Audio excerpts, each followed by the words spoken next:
Depending on where you live, counties have standards for how fast EMS crews should arrive following a 911 call. Those standards range from within 8 minutes in populated areas like Portland to more like 30 minutes in some rural spots. Now, during a crisis, a minute can feel like an hour, so all of that is a long time. And while crews are doing the best they can, some are increasingly missing the mark. Investigative reporter Evan Watson has our story. So I'm not basically saying that we don't have a problem. We do have a problem. In February, Washington County commissioners voted to switch EMS providers from Metro West Ambulance to American Medical Response, or AMR. Each of the vendors was measured on 14 data points, and AMR was ranked highest on all 14 from the review panel. Metro West, which is based in Hillsborough, is protesting the decision. Neither the county nor Metro West have explained what's being protested.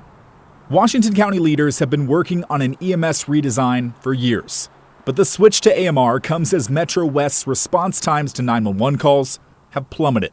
In February of 2022, Metro West was meeting county standards, getting to about 90% of 911 calls on time. By December, that number had dropped to 61%. If you had an emergency, there was a 40% chance the ambulance crew would be late. Do you have any evidence that these slower response times are affecting medical treatment in any way? Currently, we don't do compliance on any outcome-based or quality-based things. Ask me again next year after we have a new franchise agreement. So with Washington County now planning to contract with AMR for ambulance services, will those response times improve? To answer that, we looked one county over, Multnomah County.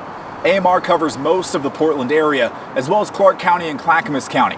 I filed a records request for Multnomah County's data and sat down with the county's EMS medical director, John Chu. How would you describe the current performance of AMR and the ambulance response times in Multnomah County? The response times, they're basically falling off significantly from their normal response time. The fire department is basically doing their job in stabilizing the patients before AMR gets there. Starting in March of 2022, AMR fell short of Multnomah County standards. By August, AMR crews were late to 1 out of every 4 calls that dispatch classified as life-threatening. Ju says Multnomah County has been lucky that fire crews are filling the gaps. Because fire arrives first to provide that initial assessment and treatment, you're not seeing any negative impacts from that on the patient side. That's correct. And I'm not making any excuses because something bad will happen. But I think right now we fall back on our safety net, and the safety net is our 911 system is actually doing what it's designed to be, with fire first response getting there. Is that too much of a strain or reliance on the fire crews getting there when they do? It is, because honestly the fire crews have their hands full. Both AMR and Metro West declined interviews, but the counties say they're told staffing shortages are mostly to blame for the poor response times. Recruiting and hiring paramedics is a challenge. While AMR's annual report to Multnomah County shows that overall staffing levels have remained relatively stable over the last 4 years, Ju shared data showing how the number of 911 calls increased in 2022, diluting EMS response. In Washington County, EMS Supervisor Adrian Donner said every ambulance provider is struggling to hire and keep paramedics, so the data isn't a red flag for a new franchise agreement with AMR. Is there any concern for Washington County that by adding this system with AMR and expanding their services that it could stretch them even more thin in terms of staffing and response? Any time a ambulance provider moves into a new jurisdiction, they look for the people who already know that jurisdiction, and they're going to hire.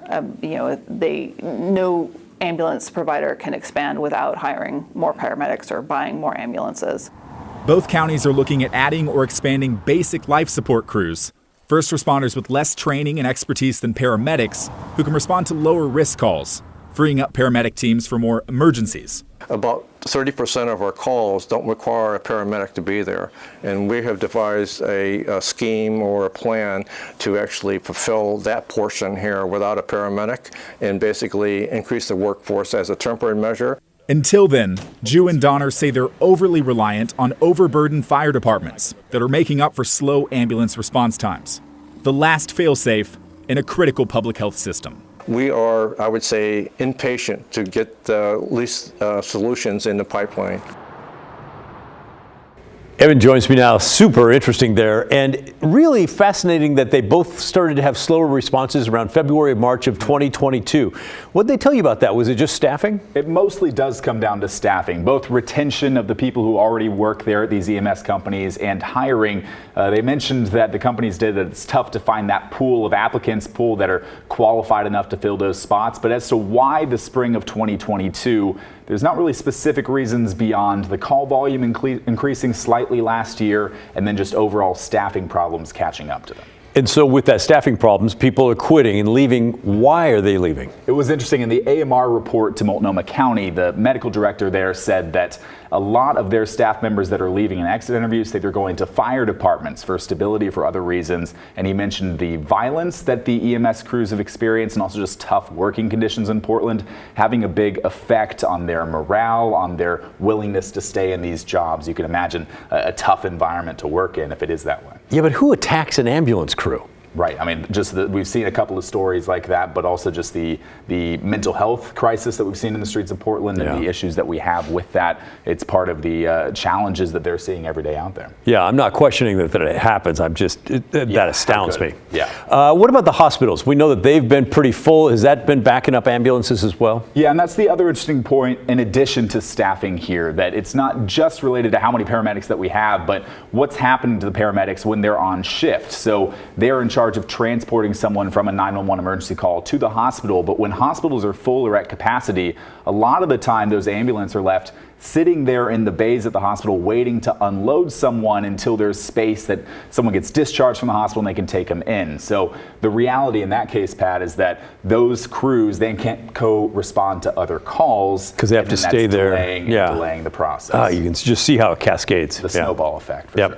So I guess the bottom line, if you think you're going to need an ambulance, call early. Call early and also be expecting that maybe the fire crews will show up first and that'll be initial line response, at least right now, based on the situation and what we see in both Washington and Multnomah counties. Okay, great stuff as always. Thank you, Evan Watson.